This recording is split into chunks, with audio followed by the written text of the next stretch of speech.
Hello, we are exploring the wide world of whiskey today. So, where do they make whiskey? Everywhere, Henry.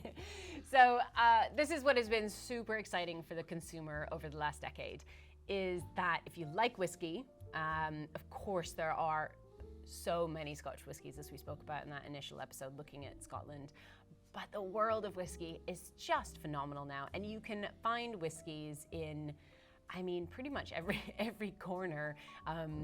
Even England, apparently. Even England, Yeah. shockingly, yes. A lot of distilleries here in England. So the world of whiskey is no longer just a couple of key players. Obviously, you've still got the big players like Canada, Japan. They still hold the fort. But then alongside them, you've got great places like Finland and Norway and somewhere in middle of nowhere in Europe, you will probably be driving down a road and you'll find a whiskey distillery. South Africa, Asia as well, of course. And that has been a real shift, I would say, and an opening up for that end consumer over the last few years. Great. Well, should we look at a few of the, Yeah. I don't know if these are technically world whiskies, but sort of Yeah. countries that aren't America and Scotland. Obviously, the Yeah. biggest is Ireland. Yes. Yeah, so Ireland, and we've got some Teeling whiskey here. Ireland is a super fascinating country because what a lot of people maybe don't realize is Ireland was, a huge rival to Scotland up until the late 1800s. They made more whiskey in Ireland and more spirit for whiskey than they did in Scotland. But there were a few key things that kind of contributed to Ireland's downfall.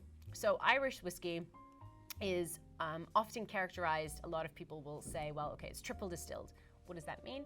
It means it goes through 3 distillation processes, whereas in Scotch whiskey, generally speaking, not all, there's a few players out there who do triple distillation in Scotland, but in Ireland, it's generally triple distilled. So you end up with a different flavor character, potentially something a bit softer, a bit more approachable. So you think about Jameson whiskey, absolutely massive global brand, drunk neat, but also drunk from mixing, things like that. So you've got that kind of style. Irish whiskey is often made with unmalted barley, so it's pot still whiskey. And unmalted barley is used for various reasons. It was generally for tax purposes historically, but that's a whole other story. But it gives a different characteristic than a malted barley would. And you also kind of have this now growing space in Ireland in terms of the number of players in the Irish whiskey industry. So for a very long time throughout the 20th century, you kind of had the guys down Middleton Distillery, in Cork. In County Cork. They kind of managed to survive all of the closures of all the other Irish whiskey distilleries over the 20th century. And then you had Bushmills in Northern Ireland, which of course is still going today. And a few people kind of popped up. Cooley popped up in the late 1980s. But Irish whiskey was really quite a quiet space for a very long time. Teeling, you can see the phoenix, it rose from the ashes, built a distillery in Dublin. But their family actually owned Cooley Distillery before Cooley was shut, so they had access to a lot of casks, old stock, which means even when they were building the distillery, they were able to release older whiskies because they had access to that old stock as part of that. So you'll see a few things on Irish whiskey, but pot still whiskey is a real specific definition that you'll tend to see coming out of Ireland. And pot still whiskey is made using unmalted barley, and it's made in a pot still, obviously, which is pretty explanatory. But again, that is kind of a big part of Ireland. And should we talk about the column still, which was actually invented in Ireland, but then the Irish didn't like it? They didn't like it, absolutely. And I think that was a big reason why they kind of shot themselves in the foot a little bit. So Aeneas Coffey, there were other people who had invented column distillation or continuous distillation. So continuous distillation for making grain whiskey is what we talked about in Scotland, is that you see these huge grain distilleries will make, maybe 100 million, so Girvan Distillery, for instance, in Ayrshire in the south of Scotland, makes over 100 million litres per annum of grain whiskey. It's a much quicker process because you don't basically need to feed it into one pot, take it out, feed it into the next pot. It's just continuously distilling. So it's more practical. It's often done using wheat or grain. And in the 1800s, there was a real race to kind of perfect distillation methods. There was a lot of interest in it. There was a huge growing space in terms of whiskey making. And Aeneas Coffey was an exciseman, as a lot of them were, started out in that space. And he kind of worked in the sidelines to perfect this column distillation method. And he took it to distillers in Ireland and said, look, this is gonna save you money. This is gonna be faster. And the feedback was, this isn't whiskey. Yeah. And interestingly, Get out. out, shoo, leave our country. And he did. He went to London, he patented the still, and he sold it on to Scottish distillers. And it was a key thing of how grain whiskey basically started growing in popularity in Scotland. And grain whiskey is obviously used with malt whiskey and blended together to make blended Scotch whiskey. And this allowed a huge number of Scottish whiskey distilleries to actually make something that was less expensive more quickly and could be used alongside malt to make blended Scotch whiskey. And it helped a huge number of those big brands that we know and love in Scotland today, blended Scotch whiskies, actually kind of come to the fore. Whereas in Ireland, when they were like, nah, that's not whiskey, they kind of shot themselves in the foot because they were then stuck with basically using this pot still method, which was more expensive and took longer to do as well. Yeah, yeah. And made a whiskey that tasted very different. Very different, absolutely. And in some ways it's nice because you end up with this almost like stamp, this hallmark of what makes it from this place, a sense of place. And when I taste a whiskey nowadays, even I think I was doing a tasting recently for a video, and I was like, oh, it tastes Irish, and there's this real sense of connection. To be fair, it wasn't Irish whiskey. Right. It was made out of Loch Lomond in Scotland, but Loch Lomond do whiskies which have that slightly fruity characteristic. So a lot of stuff coming out of the Middleton distillery in Cork has this like tropical fruit characteristic I absolutely adore. Cooley was famous for it, so a lot of the old Teelings as well have that beautiful fruitiness, and it is characteristic of an Irish whiskey. So they've managed to, in some ways, create that sense of place, but also at the detriment of a lot of Irish whiskey distilleries closing. Yeah, it's very sad. Yeah. Canada. Oh, Should we move on to Canada? Oh, Canada. Your homeland. Yeah, Because apparently they make whiskey there as well. They do make whiskey in Canada. And again, much like other countries in the world whiskey scene, they've been making it for a really long time. They've been making it since the 1800s, which makes sense because again, Canada, like the US, was a place of settlers. It was a place of farmers. You would bring over these methods that you probably learned from your great-great-grandparents. And if you had any extra grain, you would make some whiskey out of it.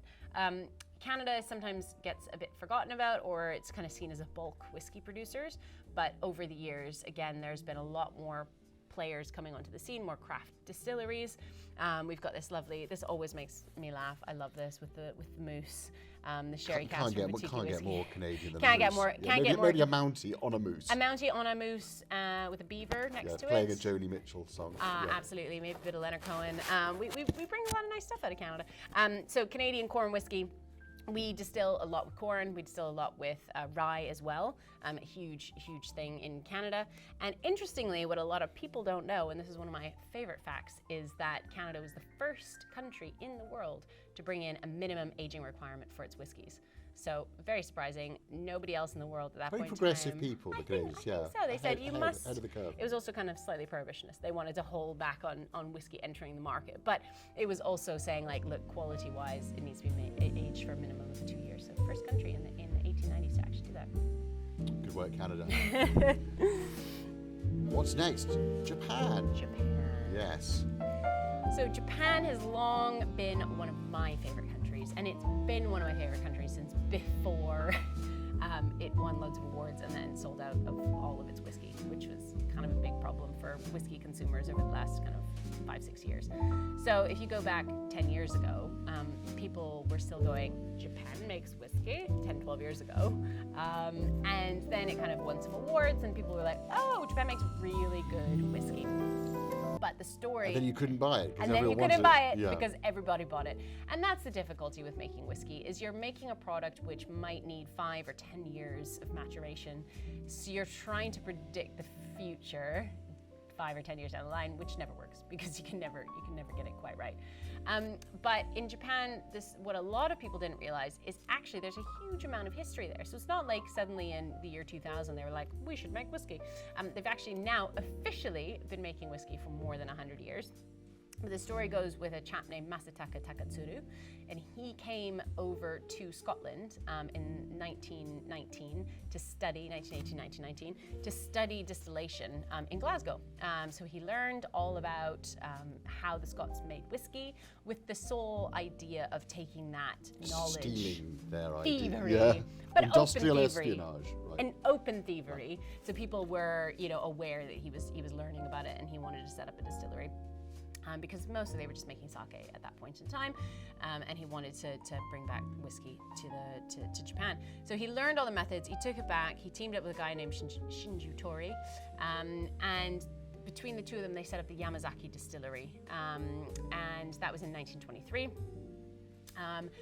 But he had always had a dream of setting a distillery up in the north. So he worked for a long time together with them and had the Yamazaki distillery, which I think last year had loads of celebrations because it was their centenary.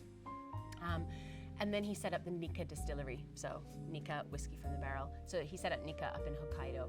And it allowed the Japanese whiskey industry to have a kind of couple of two key points of whiskey making. But they've always made whiskey in a really exact way, but they didn't want to share knowledge between the distilleries. So in Scotland, if you're a blender, you will buy stock from loads of different companies. If you're Diageo, maybe not Diageo because they own a lot of malt distilleries, but historically, these companies, if you're making a blended Scotch whiskey, you don't necessarily own all of the malt whiskey distilleries that go into that blend, because you might be working from a recipe that was created 100 years ago and ownership changes over that time. So there's a lot of agreements in the Scotch whiskey industry that maybe if you're owned by one company, you'll still buy stock from another company. You blend all those casks together and you make your blended Scotch. In Japan, they didn't share information between the distilleries, which meant that they actually produce a number of different styles of whiskey in the distilleries themselves, and they then make whiskey out of all the stock they're actually producing themselves. So it's just slightly different, but it does mean that they're very exact and they spend a lot of time perfecting each of those different styles of whiskey making. So Japan's a super interesting country. There are now more players, again, opening up distilleries. So people might have heard of Chichibu, which is a fantastic craft distillery. They've been around for about 12, 13 years now. But the Japanese whiskey industry is also growing. And I think hopefully, after a period of huge growth, hopefully we might see some of those. The prices come down. That's the dream, isn't it? That is the dream. Be able to buy Yamazaki 12 for £38 again in Tesco, which is where I used to buy my Yamazaki 12. Was back. I mean, 10 years ago, you could buy it. You could buy it on sale for about £33. If only we'd stocked up then and just fill the house with Yamazaki. I know. Sadly. But then we wouldn't be sitting here. We'd be on a yacht somewhere. That is true. That is true. Next lifetime, Henry. Next lifetime. Should we look at some other whiskey producing countries? Yeah. So what else have we got here? We've got a couple of other interesting areas. We've got Baines, which is from South Africa, really highly regarded and fantastic little distillery. Again, certainly growing in the African market, but also growing globally, absolutely. So their single grain is delightful, and it's a great example of a grain whiskey. So if you want to taste that style of whiskey, you want to try something different other than malt, then Baines is a great example. It's a brilliant whiskey. It's really kind of sweet. Yeah, absolutely sweet and fruity. It's wonderful. Yeah, top it with soda, do it like a highball, like they would in Japan. To be fair, most Japanese whiskeys are also made to be, turned into a highball. So definitely a great summer drinking whiskey. And then we've got Cotswolds here.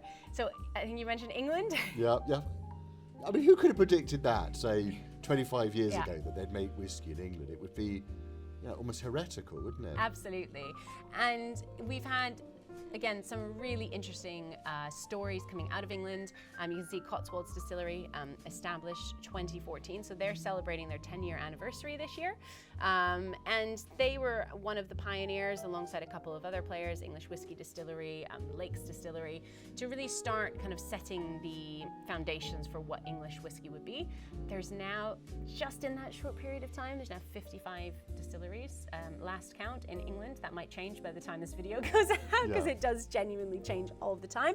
There's an English Whiskey Guild. They're trying to get a geographical indication for English whiskey. So again, a really exciting space for the end consumer, because as you have more players within a market, it means they start to look to each other, they can kind of compare and contrast, they can say we're doing this differently, or we're maybe potentially creating a style of whiskey known for this area. But I think what we'll see is that the English whiskey distilleries are very experimental, so we'll keep seeing lots of super interesting experiments coming out of England as well.